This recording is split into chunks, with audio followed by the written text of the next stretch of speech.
Hey everyone, Jeff Nash here from Rinks Around the League. Trying to do something a little different this time. I thought maybe I would just do a really quick video live here on YouTube to discuss the new details coming out of the new Calgary Arena deal. There was some chatter on Twitter saying that there's going to be some detail released today with City Council kind of hosting kind of in public session here. Now, to get a little bit of a background on where we're at today, uh, if you want kind of more a deep dive into kind of the newest arena deal, you can go ahead and go back on my channel and look. I've published a video a few weeks ago saying that they announced a new arena deal.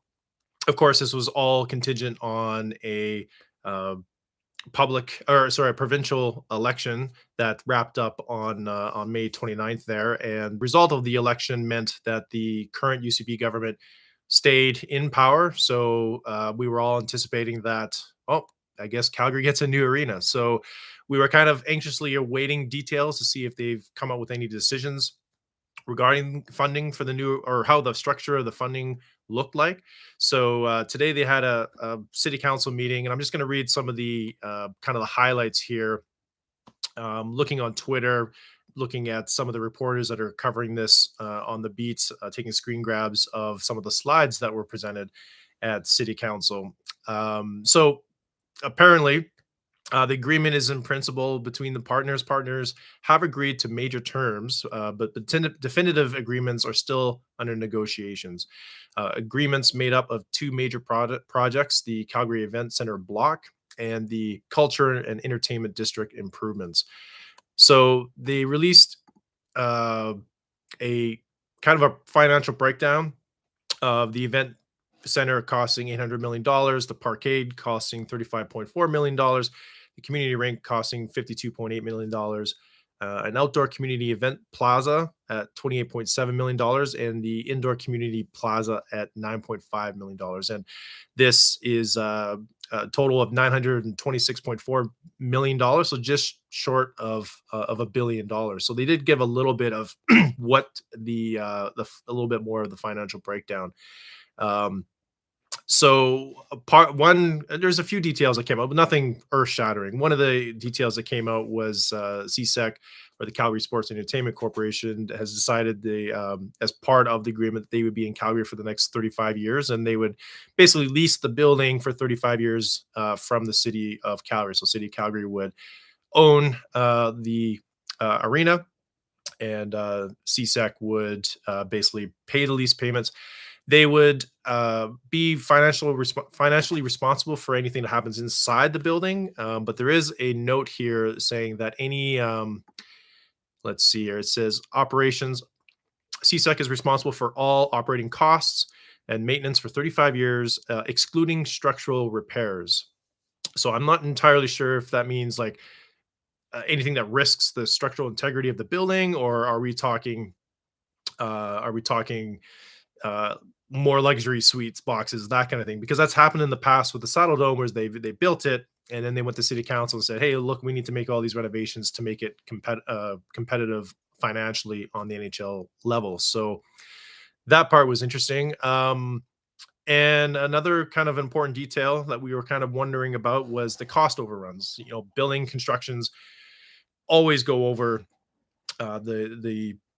the budgeted amounts. I don't think there's very few construction projects actually stick to on time, on budget. There is always, you're either on time and over budget, or you're way over time and on budget. Usually you run into both situations. So cost overruns is a 50-50 split between CSEC and, I assume, the city. It doesn't actually say here. It just says responsible for 50% of the cost overruns. So um, I am high bolt.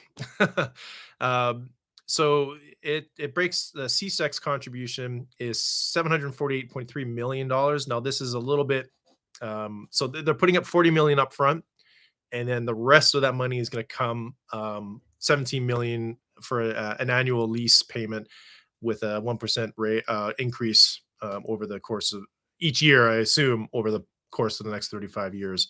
So some of those details of that. Other than that, they add some other details that are kind of they talk about jobs and concerts and the economic benefit to the surrounding areas. But I guess where I'll leave it now is we don't have final details if there's any finan- financial partnerships. If CSEC and the city kind of split revenue sharing.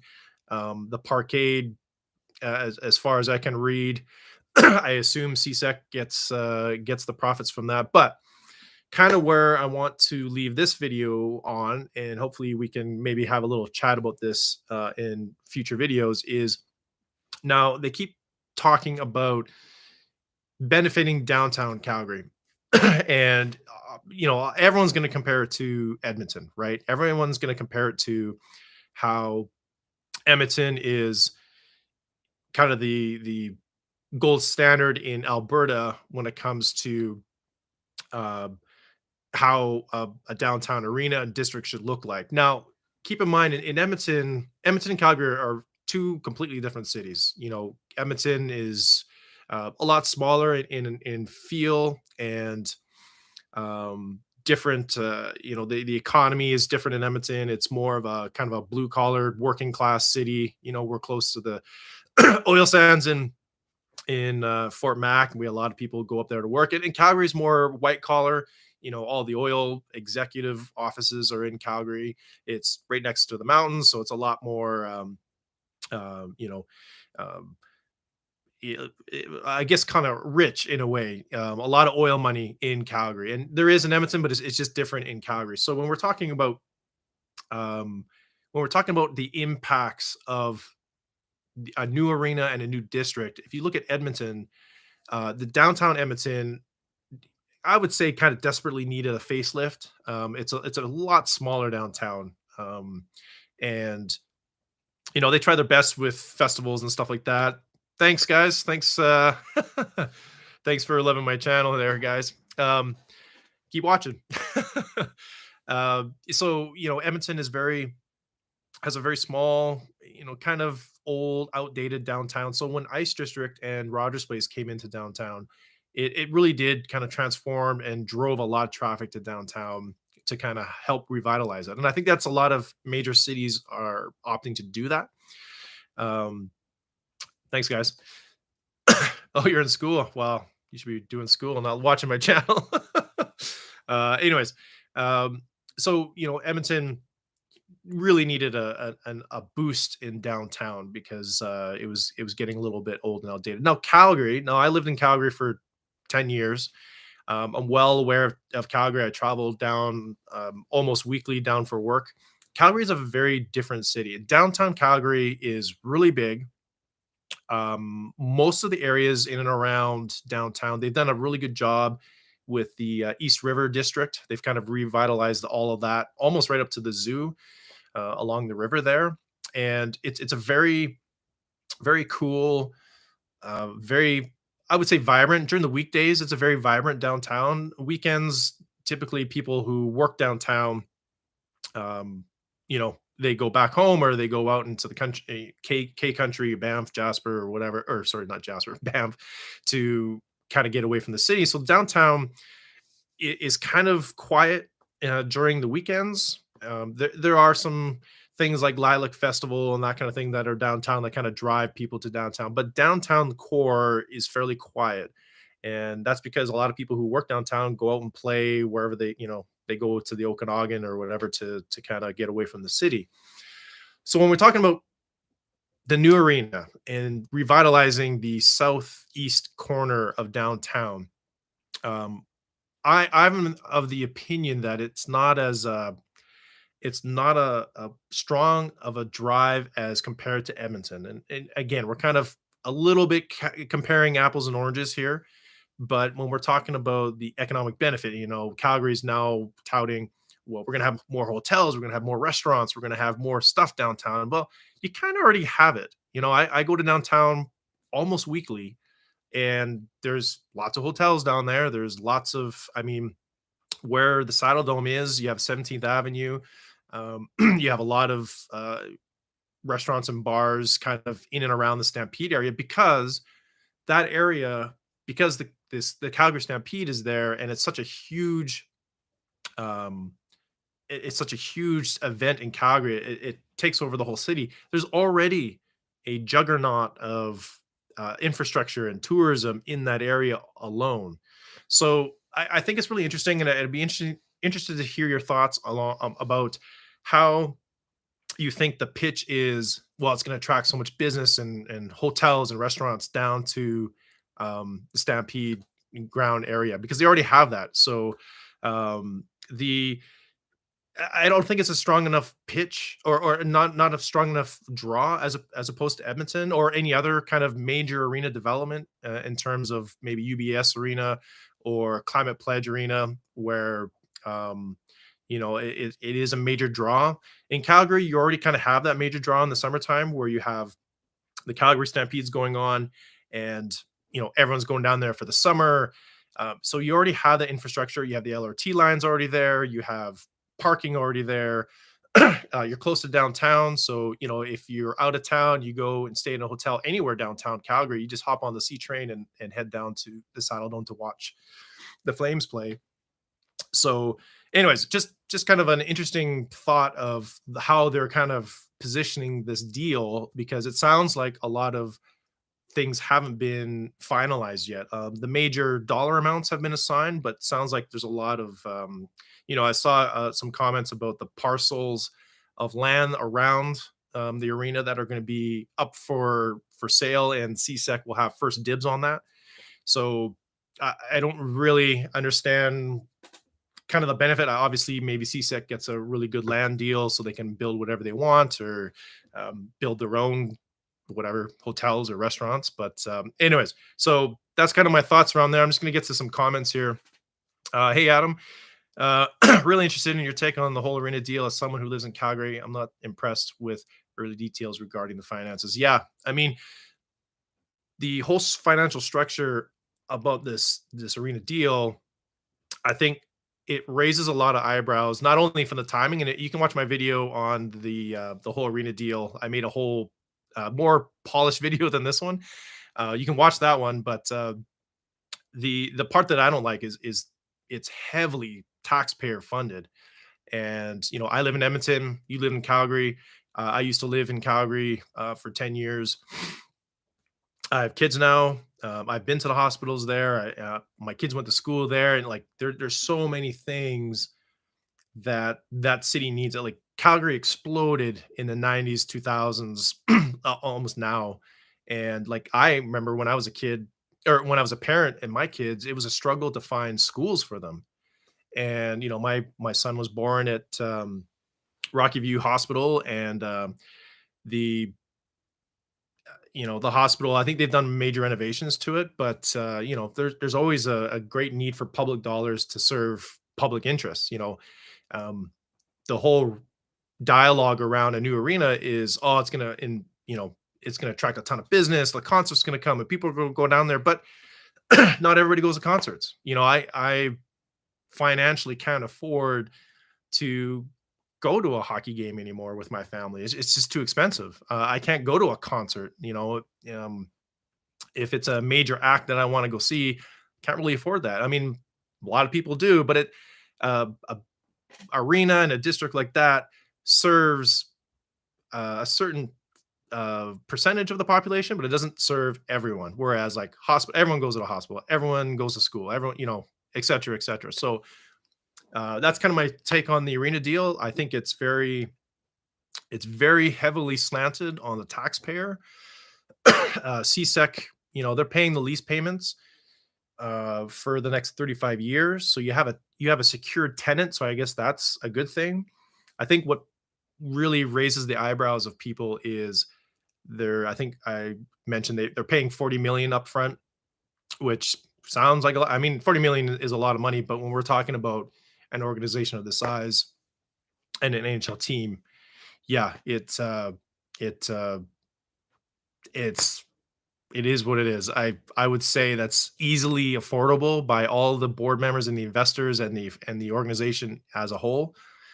40 million is a chunk of change for sure, but it's definitely within their wheelhouse of being able to afford, especially when you're talking about multiple owners with pretty deep pockets. And my video before on the whole arena deal, I ended it with, you know, if you're building an arena and a district around the arena to benefit the owners, maybe they're the ones that should, you know, take on the most financial risk regarding this, not the taxpayer, because the taxpayers are footing the bill for a lot of this. So, great. Thanks for the comments, guys. Hey, Charlie, you're sick. I hope you don't mean I'm physically sick with a cough. I was sick a few weeks ago, and I just have this dry throat. We've had a lot of fires in Alberta, so that's why I'm coughing. So, clutch every day. Thanks, guys. Captain Noir, is that your name? Adam, I'm in full agreement that the saddle needs replacement, but the reports are true regarding the degree of taxpayer funding. That is my opinion, unacceptable. Hey, Adam, I'm right with you. Like, I love hockey. Calgary definitely does need a new arena. One of the things that I always find interesting about the Saddle Dome is, if you look at the history of, again, comparing Calgary and Edmonton here, if you looked at the history of Northlands Coliseum and Rexall Place, um, Rexall Place had some pretty substantial renovations happen to it.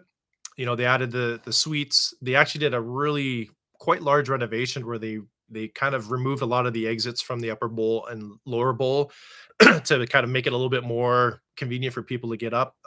They did some pretty substantial renovations to Rexall.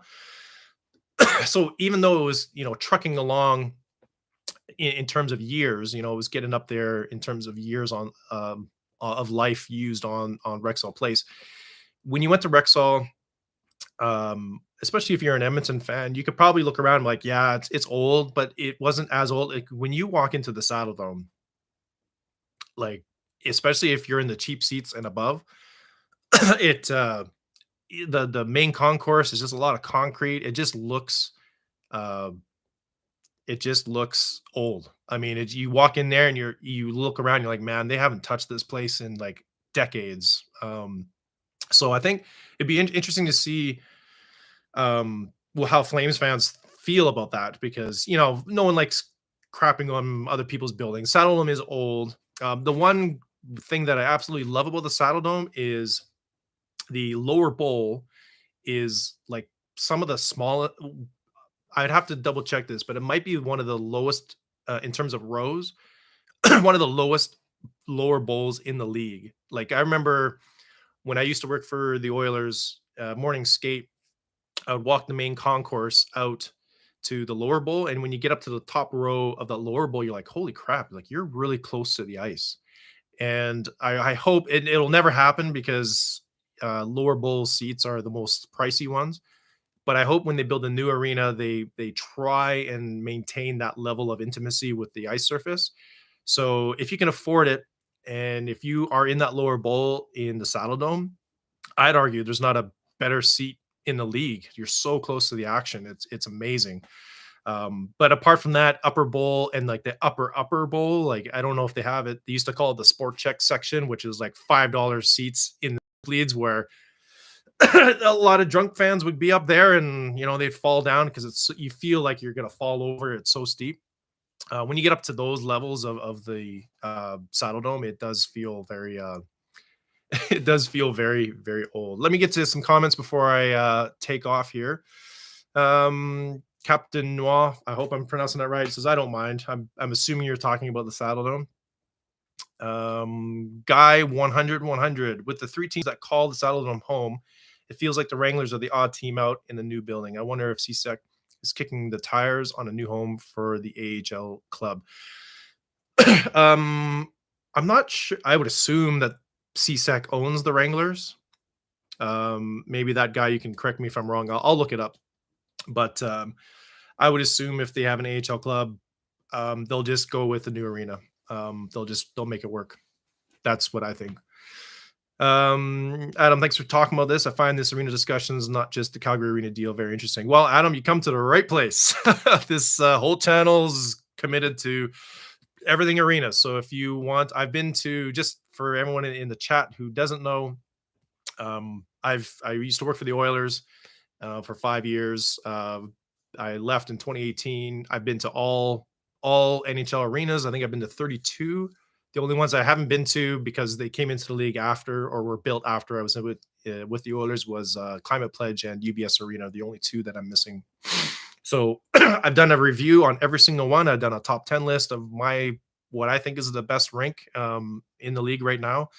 Um, if you're an Oilers fan, I've these seats here are old Rexall seats from the old barn, so I've installed them. I did a little Q&A with some media personalities here in Edmonton. So check out the rest of the channel if you're here. Give me a sub and check it out.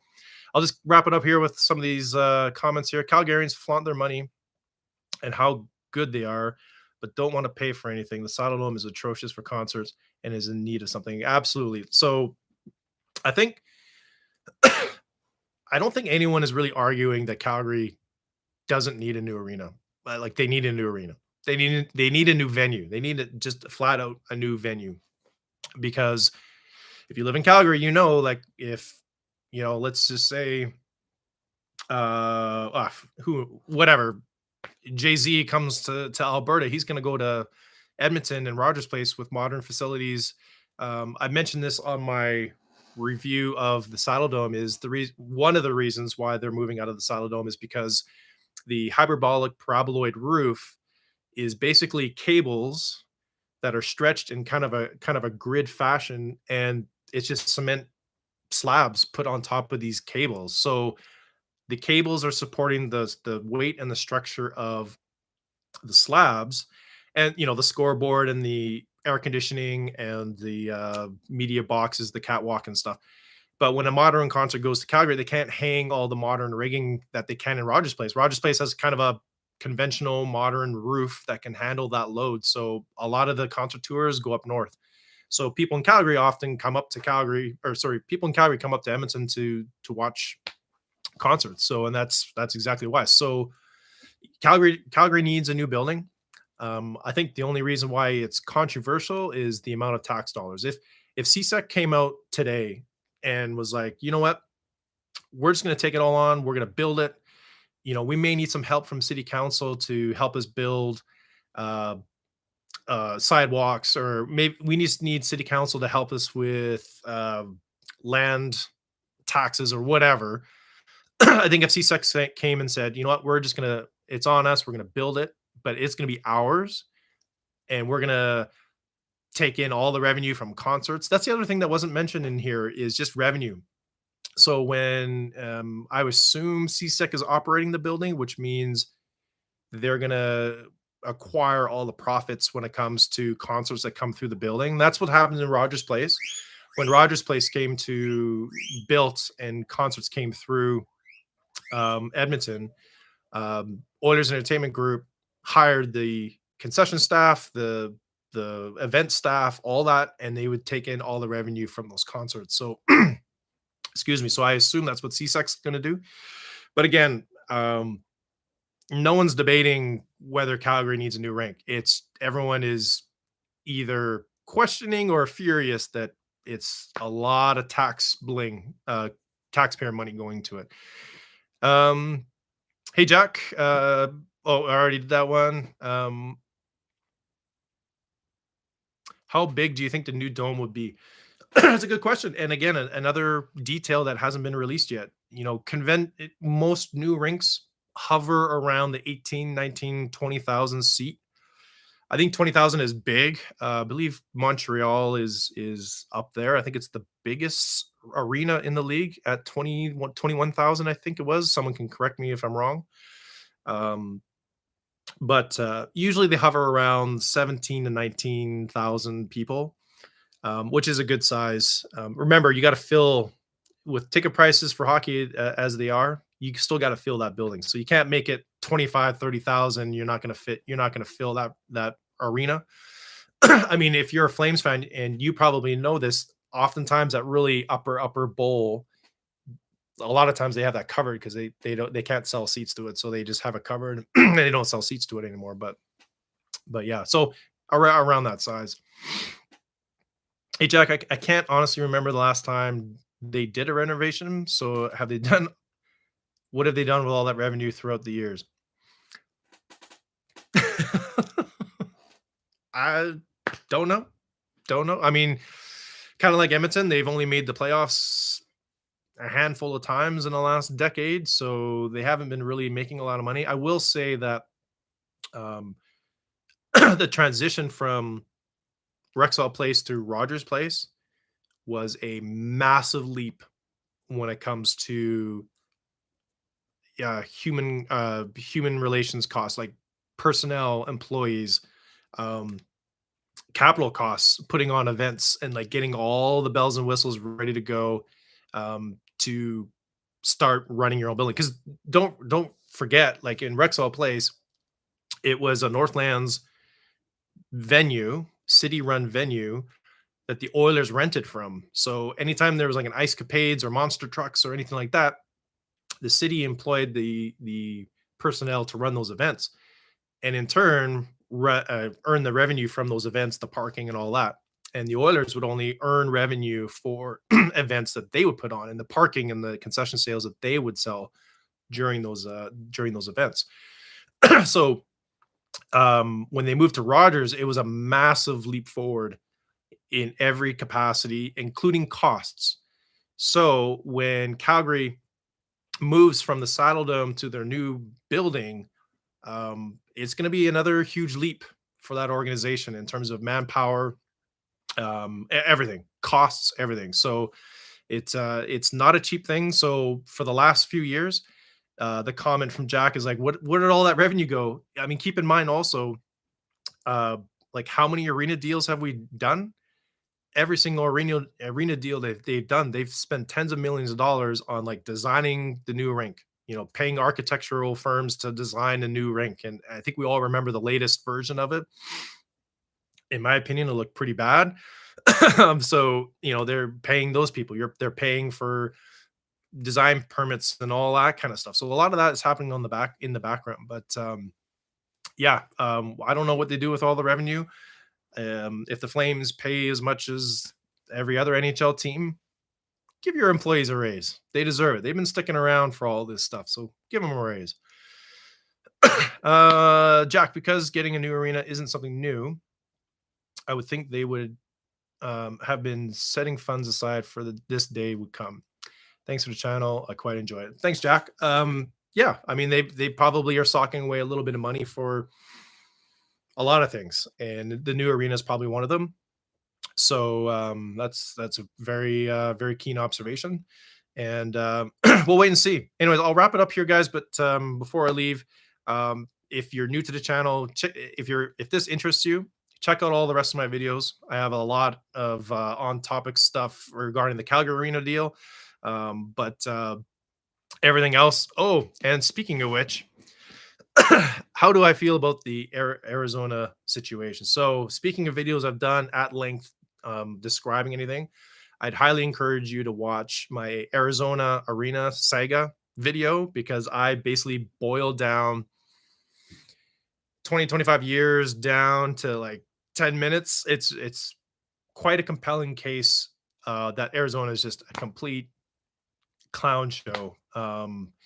They have, in my opinion, they have to move. I know Arizona fans are very fierce and very passionate about this, but we've seen this before with other teams moving. Like when Winnipeg left, their fan base was was absolutely heartbroken.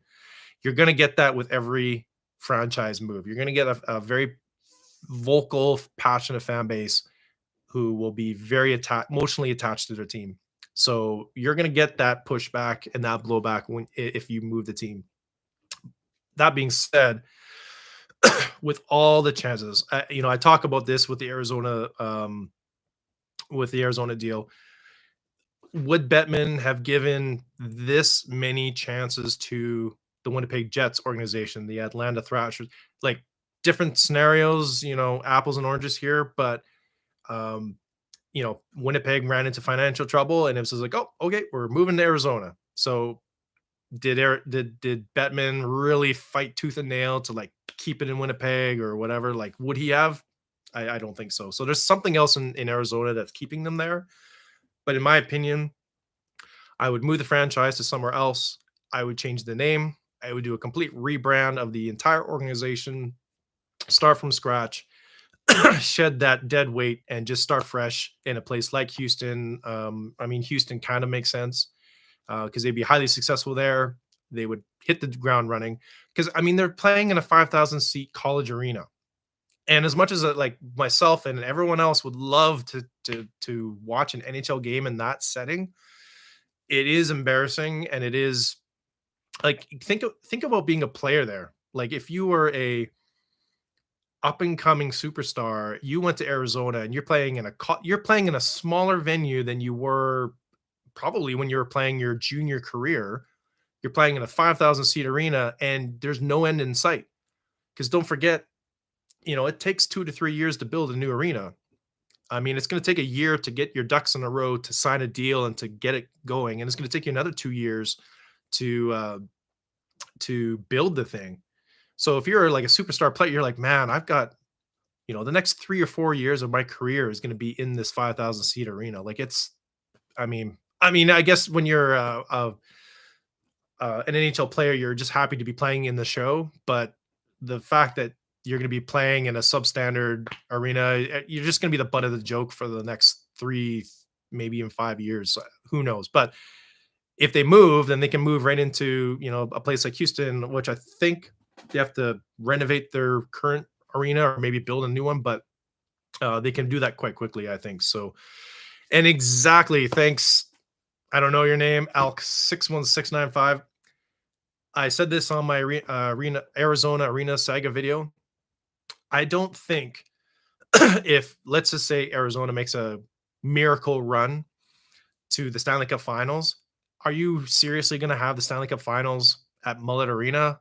No. I mean, that's just embarrassing on so many levels. And you made your earlier comment about Gila River Arena is perfectly functional.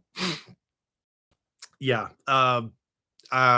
When they announced that the vote was struck down in Arizona that they wouldn't be building in Tempe, I did a little TikTok video where it's the same scene in Anchorman where Will Ferrell's, Ron Burgundy's in the telephone booth bawling, and the other guy's like, "What's wrong? Calm down." And I did this little thing where it's like it's Commissioner Bettman phoning Glendale City Council saying, "Please take us back. We made a huge mistake." Which and I've been to Gila River. It's honestly a really nice rink. It's clean. It's small. It's a nice rink. I mean, anything's better than Mullet, I think. But like Gila River is a nice rink, and one interesting thing about Gila River is the Arizona Cardinals. They were playing at ASU and using their football stadium, and they got sick and tired of it. And they're like, we need our own football stadium. So they actually looked at Tempe to build their new rink, or sorry, their new football stadium, and that got shut down by the FAA. So guess where they built? They went to Glendale, uh, and built there, right across the street from Gila River. So there's a lot of comments that Gila River is too far away. Fans don't want to drive out there, but I mean they do for NFL. So what's the difference? What's what's different? You've been there too. It's nice but dated. They still have rear projecting TV screens on the concourse. Yes, but you guys did get a new scoreboard, which was the old scoreboard from the Detroit Pistons at Palace. What's the Palace Auburn Hills or wherever the Pistons played? I can't remember. They play at Little Caesars now, but they were playing at the Palace. Yeah, Palace at Auburn Hills. Thank you. They ripped that scoreboard, and that's one thing that you guys did need was a new scoreboard. And Arizona too. Like you could divide. There's a joke I saw on online of like you could divide Arizona fan bases in thirds. One third, Arizona fans. One third snowbirds. Canadians that are down there from Calgary, Edmonton, Vancouver on vacation to go watch their teams play, and the other third is empty seats. So Arizona can be offended as much as they want, but they did have huge issues filling that rink, and the whole organization has been Man, it's been a minute. Watch my video. I don't have time to go into that. Watch my video. It's 20 minutes long. I go into like every owner, every scenario that's into it. But anywho, I gotta run. Thanks for tuning in, everybody. Again, new here, give me a sub, thumbs up. Thanks for watching from this, and we'll stand by for further details from Calgary. Thanks, everybody, and we'll catch you later. Thanks.